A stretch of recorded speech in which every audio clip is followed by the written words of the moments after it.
conferencia El caimán, del mito y la leyenda a la tragedia. El ponente es Fernando Vladimir Cárdenas Caballero. Fernando Cárdenas es actor, narrador oral, dramaturgo y director de diversas producciones desde el año de 1996. Maestro en arte dramático de la Universidad del Atlántico, realizador audiovisual del Instituto PAC en Argentina y máster en estudios avanzados de teatro de la UNIR, Universidad Internacional de La Rioja. Reconocido y premiado por su trabajo en la ciudad de Barranquilla. Invitación a este espacio, a este encuentro de dramaturgia, y también darle las gracias al equipo de Ruth Rivas, que es una compañera que conocí en la maestría en estudios avanzados de teatro que realizamos en la Universidad de La Rioja, en la UNIR, la Universidad Internacional de La Rioja. Me presento, sé que seguro ya lo habrán hecho, ya me habrán presentado, pero mi nombre es Fernando Cárdenas, soy maestro en arte dramático, egresado de la Facultad de Bellas Artes de la Universidad del Atlántico de Barranquilla. Además de haber estudiado la carrera en artes escénicas, dedico gran parte de mi vida a fortalecer dos líneas investigativas, una dirigida a la narración oral, la cuentería, contar historias a viva voz, y otra dirigida a la manipulación de objetos, a la animación de objetos, a los títeres.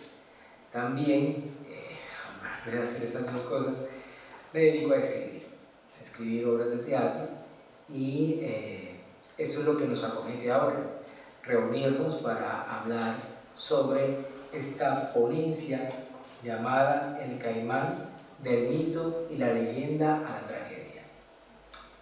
Tuve que presentarme para dar esas características de mi trabajo, que es la manipulación de títeres y la narración oral, para poder llegar a hablar sobre aquello que me impulsó a realizar esta investigación, a investigar en los mitos y leyendas en torno al sauro, al caimán aguja, que es el caimán que habita en algunos barrios de la ciudad de Barranquilla. Todo lo que es el barrio Las Flores se ha avistado en muchas oportunidades al caimán y cohabita con los habitantes del barrio. Entonces es un personaje que está en la ciudad y por lo menos en varias de mis obras aparece, como en la obra El abuelo sapo, donde nuestro amigo el caimán hace su participación. Bien, entonces, ¿qué mitos giran en torno al caimán en el Caribe? Hay que decir que el caimán encierra lo que es el significado del individuo caribeño. ¿Cómo así?, se preguntarán. Las comunidades caribes son comunidades anfibias, son comunidades que viven de forma pacífica con el río y el mar, ¿sí? Comunidades como los chinilas, taironas, distintas comunidades han encontrado en su relación con el hábitat, y en especial con su relación con el agua, la construcción de una cosmogonía, una forma de ver y de pensar el mundo. Estas comunidades no podrían existir tal y cual como existen o como existieron si no tienen esa relación con el agua que va más allá del uso práctico y natural y hace parte de ese panorama místico, de esa construcción espiritual y cultural de cada una de estas comunidades. Entonces es allí donde los animales de la ribera del río, los animales del mar, se vuelven como personajes centrales de cada una de aquellas leyendas y mitos construidas por estas comunidades. Y allí encontramos al caimán, el caimán que es este reptil, ¿sí? Este sauro que se esconde bajo el agua, que hace nidos para dejar sus huevos, es anfibio, necesita tanto de la tierra como también de la relación de él y estas zonas pantanosas que están en el Magdalena, en el Atlántico, en el Bolívar y hasta en zonas como Córdoba y Cesar, es decir, en todo el Caribe. Y el caimán aguja en especial no solamente se encuentra en esta región, sino que viene desde la península de Yucatán, en México, hasta toda la parte de Centroamérica y la parte norte de Sudamérica, es decir, Colombia y Venezuela. Y también hay avistamientos de caimanes en toda la zona insular de América, en todas las Antillas. Entonces aparece este personaje en cada uno de los mitos y leyendas. Para las culturas de Centroamérica y de la parte de México, el caimán es el ser creador del universo, ¿sí? Dicen que tras una herida que le hacen al caimán, esparce todas las estrellas y las galaxias y toda la creación de nuestro universo. Acá en la parte norte de Colombia, en el Caribe, aparece el caimán en 3 narraciones. Primero es un mito de los Chivinas recopilado por Dolmatov, un antropólogo alemán, en donde dice que un día hombre se levantó preocupado, ¿sí? Había tenido un sueño terrible, había soñado que el caimán lo había devorado. Entonces se acercó y le dijo a la mujer: mira, mujer, soñé que el caimán me devoró. Y la mujer le dice: no, el caimán no te puede haber devorado, pues es un ser dadivoso. El hombre se fue a trabajar y se encontró con un compañero y le dijo: mira, este sueño muy extraño que tuve, soñé que caimán me devoró. No, es imposible que el caimán te haya devorado, pues caimán es un ser dadivoso. El hombre entonces siguió sus quehaceres y de pronto dio la oportunidad de ir de cacería. Al irse de cacería, entra en una cueva y al estar dentro de la cueva mira hacia atrás, hacia la boca de la cueva, y nota que hay unos colmillos y la cueva se cierra. El hombre ha quedado dentro del vientre del caimán. Allí aprende el fuego, aprende una relación pacífica con la naturaleza, aprende a sembrar, a cultivar y a cazar, ¿sí? Hace el sonido del mono y el mono llega cerca de él y lo puede cazar. Hace el sonido del pájaro, el pájaro llega cerca de él y puede cazar. Cuando el hombre está allí, ha aprendido todo eso, con su lanza y con el fuego, quema y puya el vientre del caimán y este abre sus fauces y el hombre sale de la boca del caimán y le lleva ese conocimiento a la comunidad. Al principio se mantuvo callado, no le contó a nadie lo que él había vivido, pero sospechaba de que él se iba al monte y regresaba con las mejores presas, y todos estuvieron pensando cómo hacía este hombre para ir a cazar. Así fue que lo siguieron y descubrieron que él tenía ese conocimiento brindado por el caimán y lo comparte el fuego, ¿sí? Una especie de Prometeo. Y ahí encontramos ya un primer acercamiento de estos mitos y leyendas del Caribe con los mitos y leyendas griegos. Ahora salta la pregunta: ¿por qué los griegos? ¿Por qué no mitos y leyendas de otras comunidades en donde yo encuentro la similitud?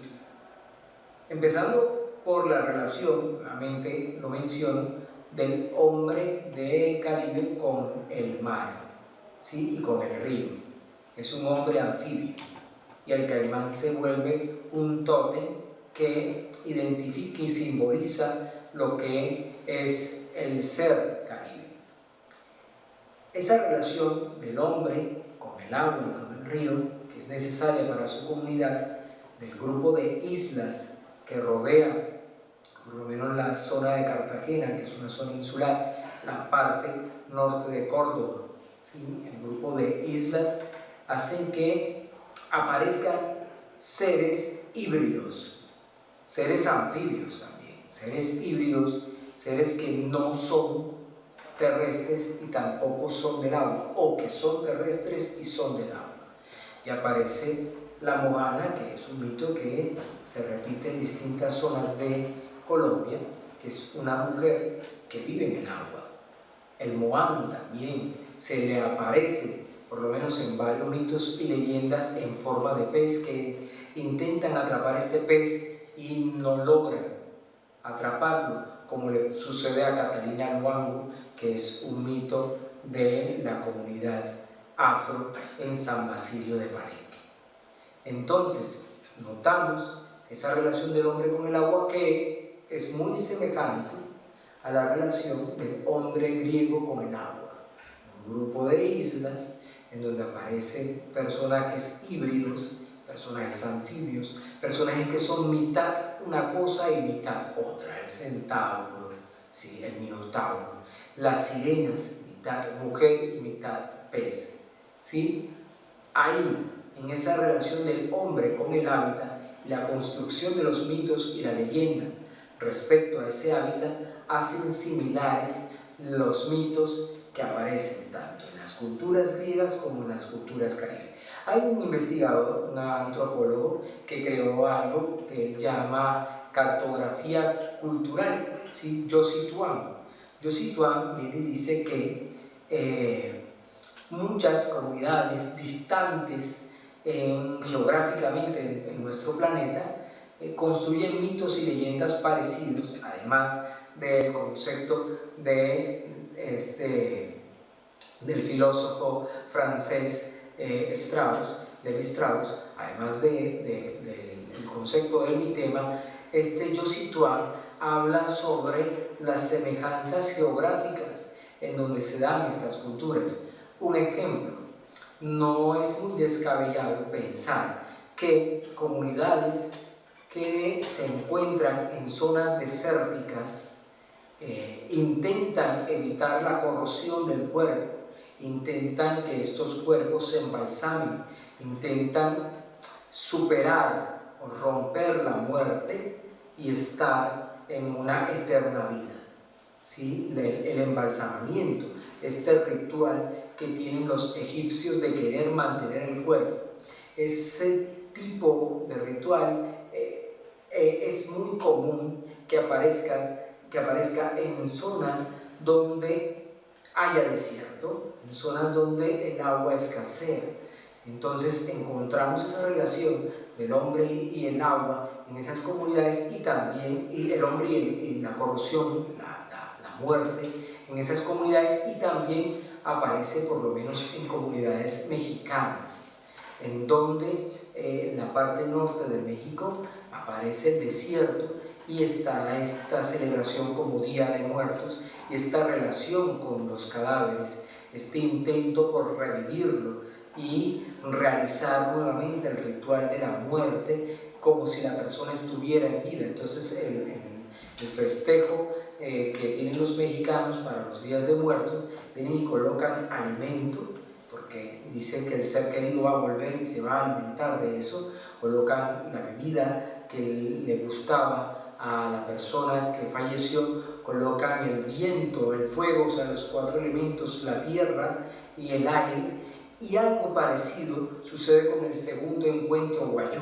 El segundo encuentro guayú, también en nuestra zona desértica de Colombia, está este deseo de impedir la corrosión del cuerpo, y practican esto llamado el segundo entierro guayú, donde la mayor de las mujeres vírgenes de la comunidad se encarga de sacar el cuerpo y practicar el segundo entierro, donde se comparte, hay alimento, hay bebida, hay un gran festejo, y se invita nuevamente a esa persona que no está, como si en verdad estuviese.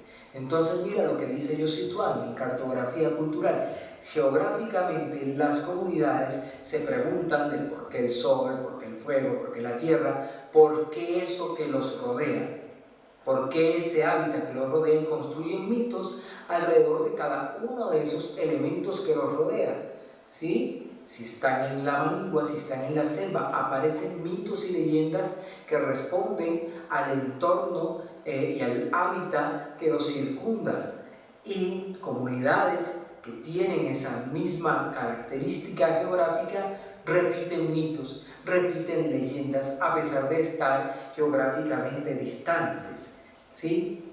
Y es allí donde yo encuentro estos parecidos, partiendo de esa tesis de José Tuan, de estos parecidos de los mitos y leyendas caribe, donde aparecen personajes híbridos y personajes que vienen y tienen historias parecidas. Entonces ahí aparece el caimán que entrega el fuego al hombre, ¿sí? Le da el conocimiento al hombre, lo ilumina. El fuego es dar conocimiento, lo ilumina, y el hombre comparte ese conocimiento. Bueno, aunque en esta recopilación que hizo Richard Dornatoff, al principio del mito de la recopilación, dice que el hombre no quería compartir.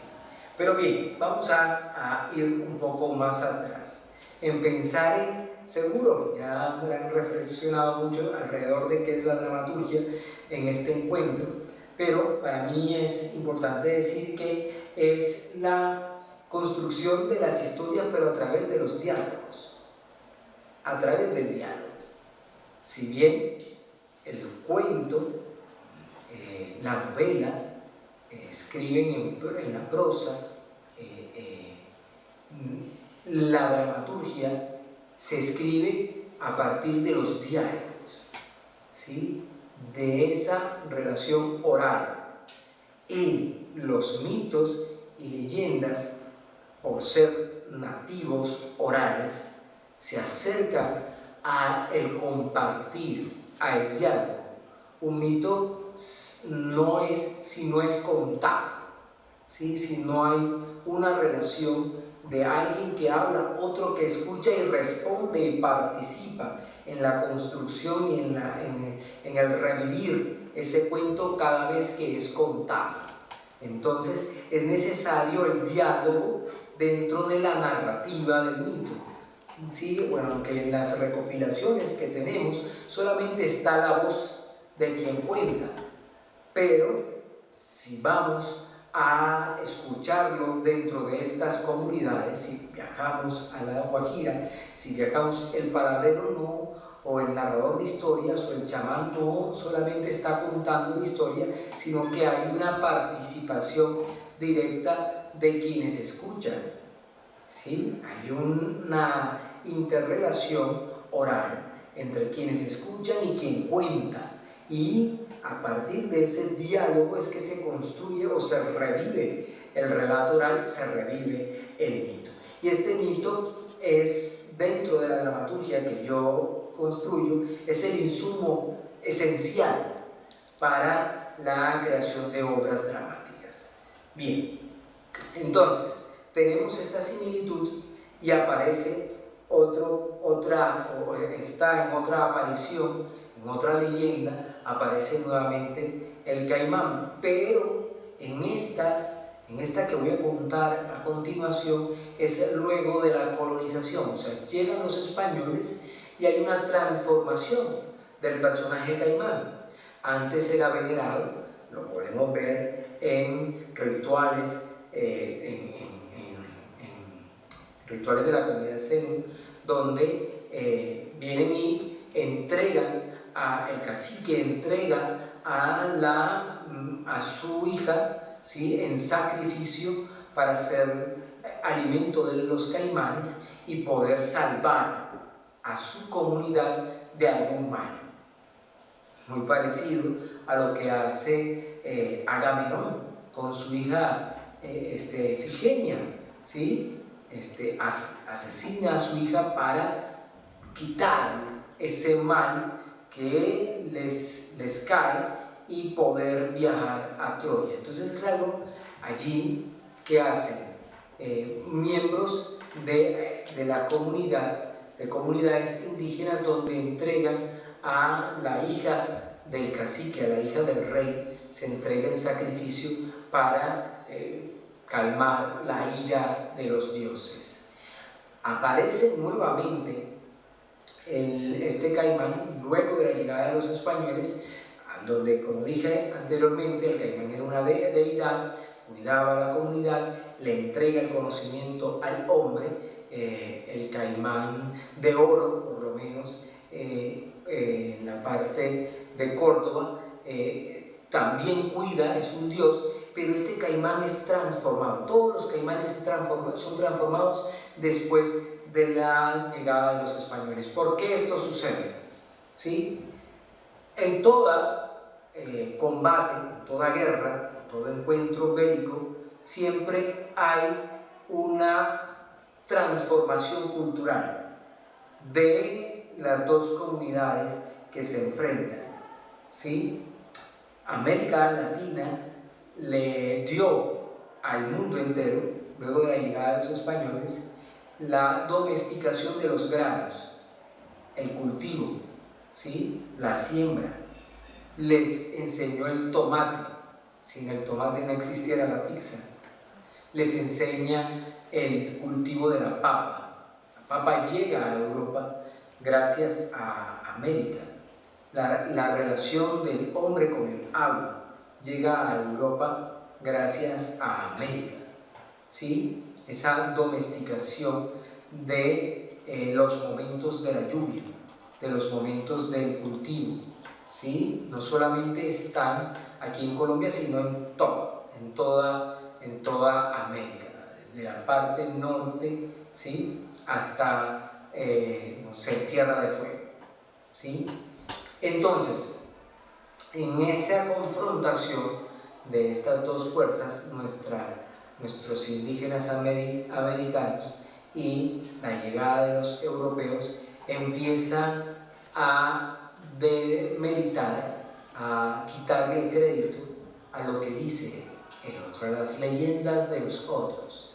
Entonces ya el caimán no es un dios, sino que es algo pagano. ¿Sí? Desde el punto de vista de los españoles y de sus creencias religiosas, el caimán ya no es un dios, sino es un demonio. Ya no es alguien que brinda conocimiento, sino es alguien pagano. Y muy bien representa a la forma de resistencia de las comunidades híbridas que he mencionado.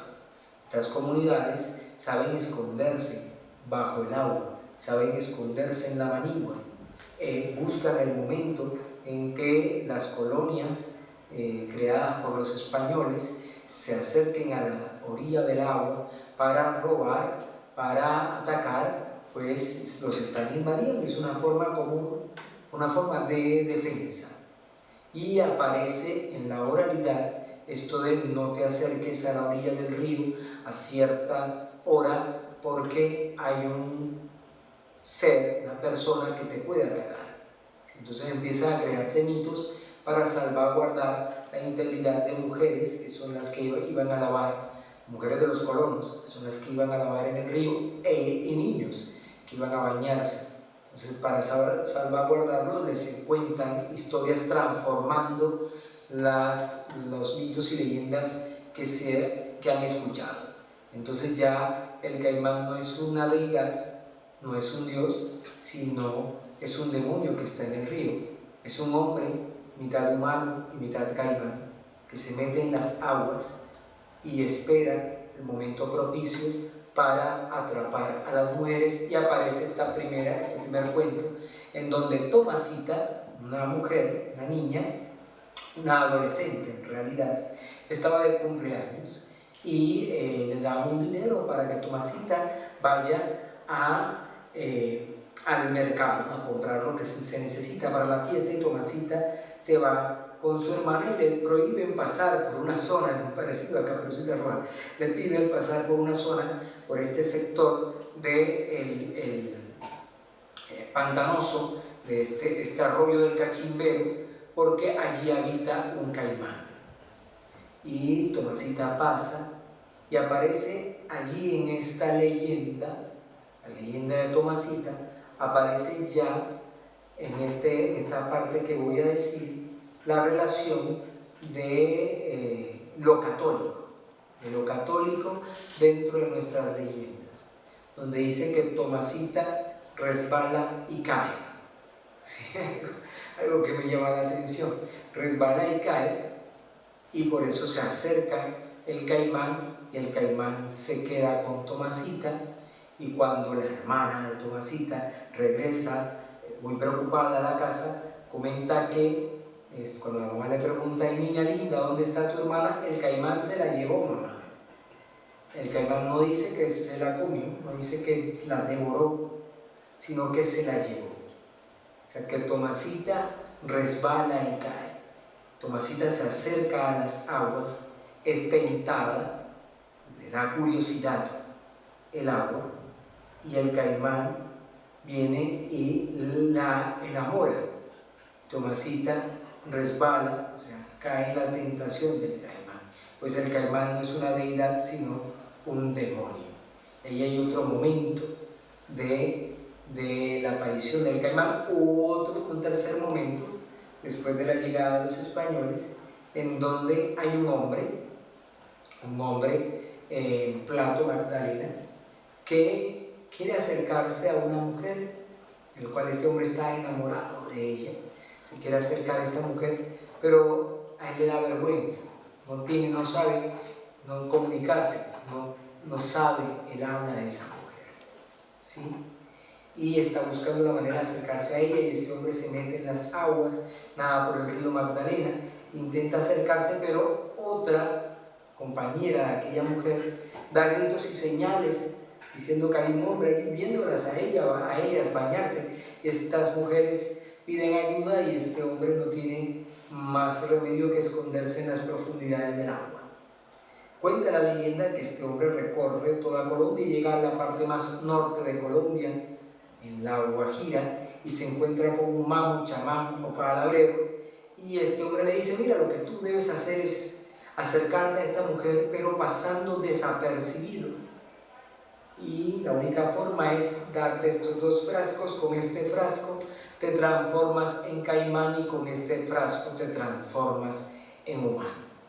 El hombre llega allá con los 2 frascos, dispuesto a beberse el primero para transformarse en caimán, y se pone a pensar: oye, pero si yo me bebo el primer frasco y me transformo en caimán, ¿con qué mano voy a agarrar el segundo frasco para beberme y transformarme en humano? No es que los caimanes tienen los brazos pequeñitos. Y ahí es cuando decide contarle la historia a un compañero que apacigua su temor diciéndole: "Tú tranqui, que yo fresqui, ojo al ojo, que la vista engaña, para adelante es para allá, no hay problema que no tenga solución.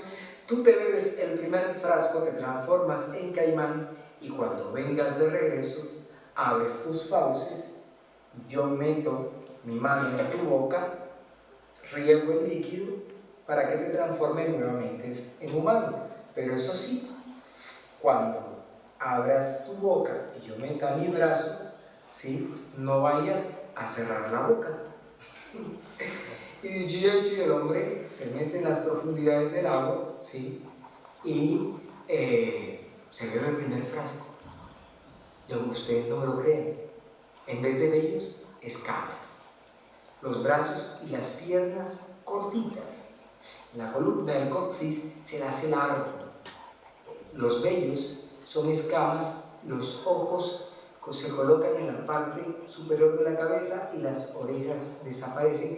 Y digan ustedes, un caimán de 2 metros se mete en las profundidades de las aguas y empieza a navegar como lo hacen las serpientes.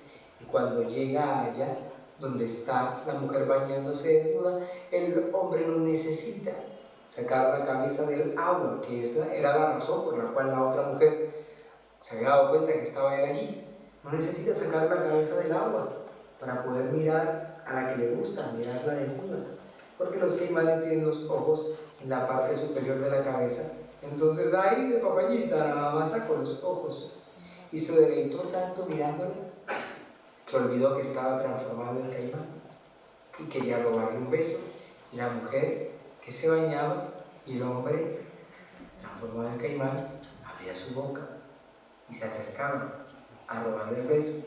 Y la mujer que se bañaba y el hombre que abría la boca transformado en caimán la abría para robarle un beso. Cuando de pronto la compañera, que estaba a las afueras del río, empieza a dar gritos y señales, y hombres vienen armados y empiezan a perseguir al caimán, el caimán nada delante y los hombres detrás, el caimán delante y los hombres detrás. Cuando el caimán puede ver al otro lado de la orilla, al amigo empieza a pedirle ayuda, gritándole: ¡tírame el frasco! ¡Tírame el frasco! Y el amigo, que está allí en la orilla del río, viene y se prepara para entregarle el frasco, cuando uno de los hombres que viene montado en la canoa persiguiendo al caimán lanza un disparo al aire. El amigo se asusta y se le cae el frasco, que se quiebran las piedras. Pero pequeñas gotas le cayeron al caimán, unas en el pecho, otras en el rostro, en la espalda. Y no me lo van a creer, pero de la cintura para abajo caimán y de la cintura para arriba humano. El hombre se sentía monstruoso. Imagínate tú, que tú llegues a tu casa y te encuentres con tu esposa: mi amor, ¿cómo estás? Tú, mitad caimán, mitad humano. Este hombre se sintió muy avergonzado y se escondió en las profundidades del agua. Y el amigo, para tranquilizarlo nuevamente, viene y le dice: tú tranqui, que yo fresqui, ojo al ojo, que la vista engaña. Para el despayar no hay problema que no tenga solución. Me cuentan que en Barranquilla hacen un carnaval donde las personas salen disfrazadas, mitad humano, mitad animal. Sí, que tú vayas mitad caimán, mitad humano, vas a pasar desapercibido.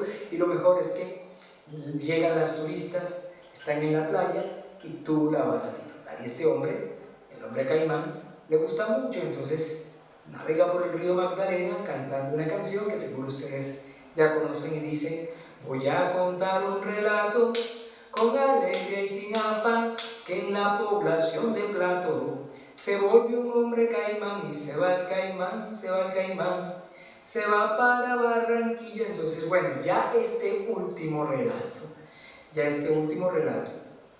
es mucho más colonial, es casi que tiene los elementos del campesino caribe, ¿sí?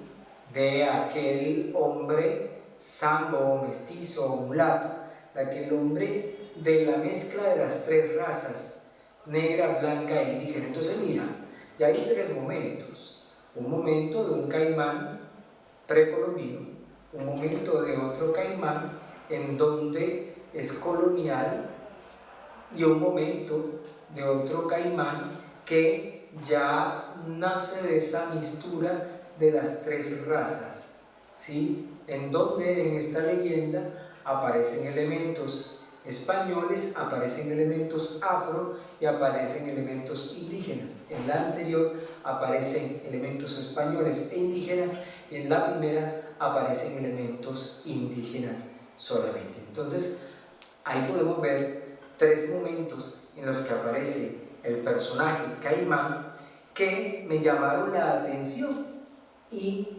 me puse a la tarea de investigarlos, de encontrar esta relación que existe entre estos mitos y mitos de otros lugares. En especial encontré relación de estos mitos con mitos de la cultura griega: el hecho de entregar el fuego, el hecho de brindar la hija en sacrificio, que da pie al segundo mito del caimán, la aparición de la tentación, de esto de querer acercarse a algo y agarrarlo, y esto te va atrayendo hasta que quedas atrapado por este ser extraño, ¿sí? De esto de querer acercarse, y para poder acercarse necesitas transformar tu cuerpo en algo, y que por esa transformación eres castigado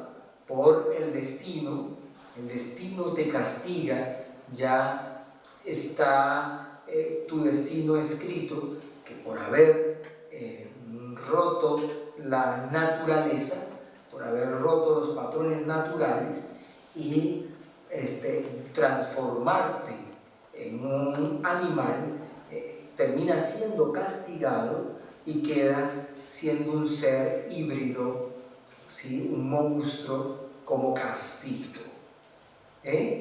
Entonces mira, estos mitemas aparecen tanto en los mitos de las historias, la mitología griega, y aparecen aquí en los mitos donde el caimán es el personaje central en el Caribe colombiano.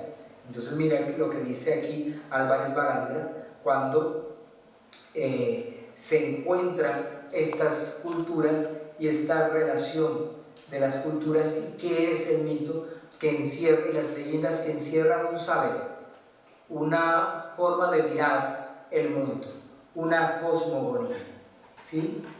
Y también veo el mito como esta forma de percibir el mundo, ¿sí? de decir, responderme quién soy a partir de responder qué es lo que está a mi alrededor.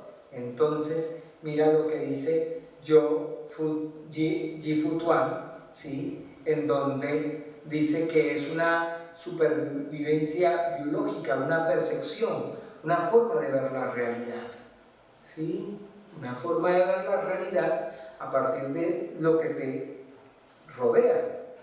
Entonces, hay 3 momentos en la vida de las comunidades caribe, ¿sí? De los indígenas de toda Latinoamérica, pero yo me especifico, estudio solamente a las comunidades caribe, en 3 momentos que serían la precolombina, luego el momento colonial, en donde prevalece lo indígena y su relación con los españoles, y por último ya es la relación de tres razas, y que estos mitos y leyendas aún se encuentran y están en la oralidad del campesino contemporáneo.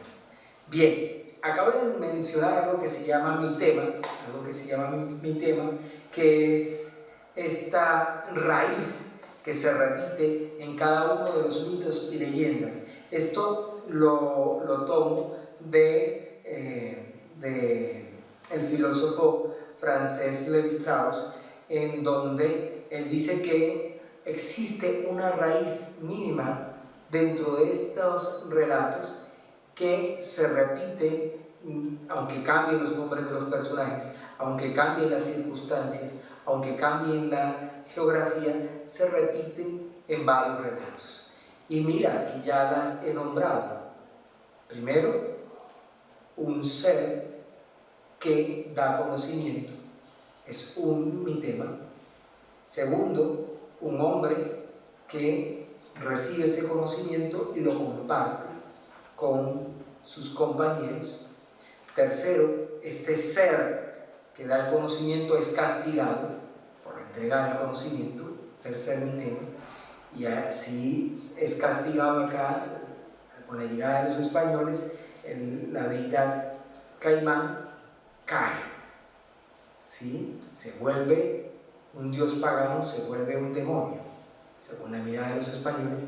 Y mira que el titán Prometeo cae, al entregarle el conocimiento a los hombres, cae también. Otro mitema que aparece es el hecho de sacrificar la hija del rey para detener el ataque, o no el ataque, sino el castigo de los dioses.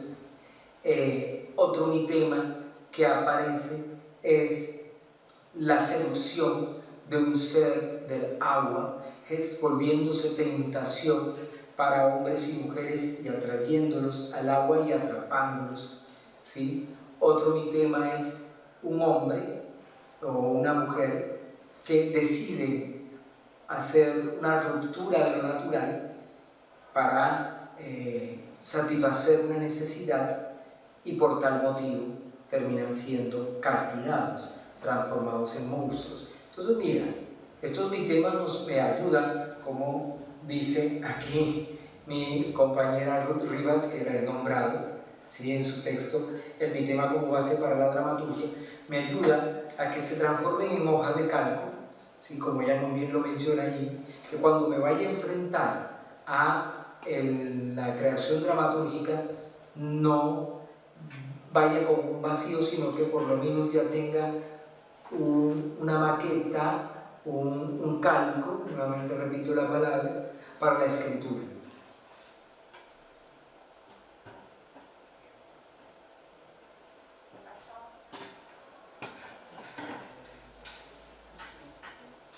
construir obras en donde el caimán se vuelve un personaje central, y creo una primera obra que es para niños, que es la historia del niño caimán, que es un niño que intenta evitar la guerra entre...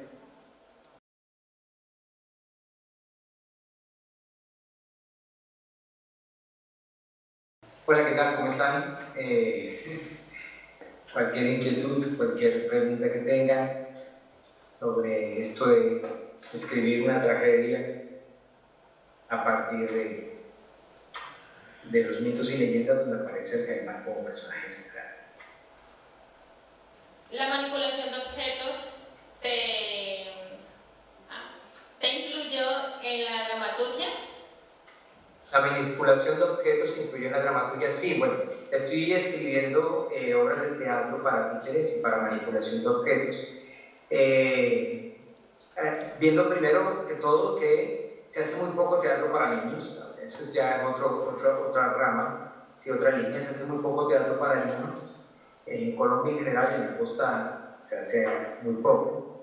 Y dentro del teatro para niños se escribe muy poca dramaturgia para niños, y dentro de ello se escribe muy poca obra de manipulación de objetos y títeres dirigidas al público infantil, y mucho menos acá en Barranquilla. Entonces vi un espacio libre del cual estaba el mercado vacío, y entré a escribir este tipo de obras, y empecé a escribir obras para dramaturgia en donde hay dos vías, dos caminos. Uno es fabricar el muñeco, y a partir del juego con el muñeco se crea una historia. Otro es escribir la dramaturgia y crear los muñecos para la obra ya escrita. En ambos caminos, el juego es la herramienta central para la escritura de obras dramáticas. Sí, no sé si respondí tu pregunta. Eso es, para ser puntual. Lo que sucede es que a mí me gusta hablar muchísimo y después me voy por las ramas y termino hablando de otras cosas.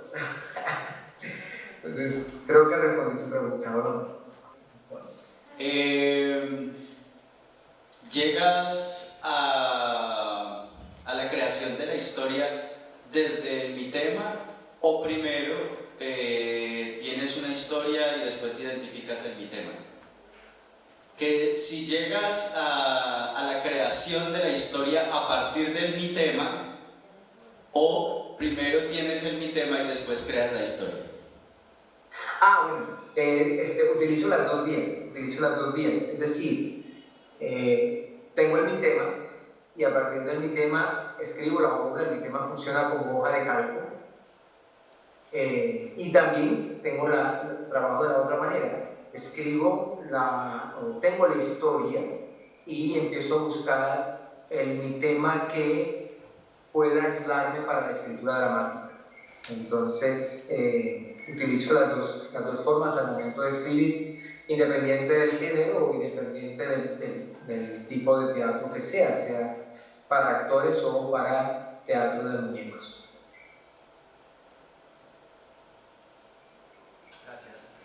Gracias. ¿Alguien más? Las dos funcionan y son muy interesantes, dan resultados que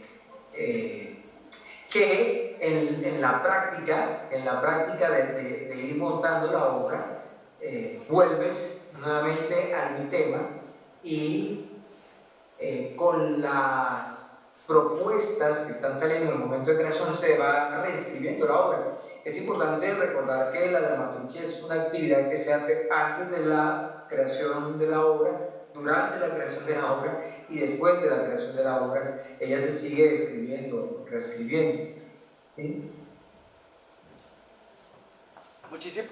Muchísimas gracias, Fernando, por participar en el Cali Drama, Dramaturgias Expandidas.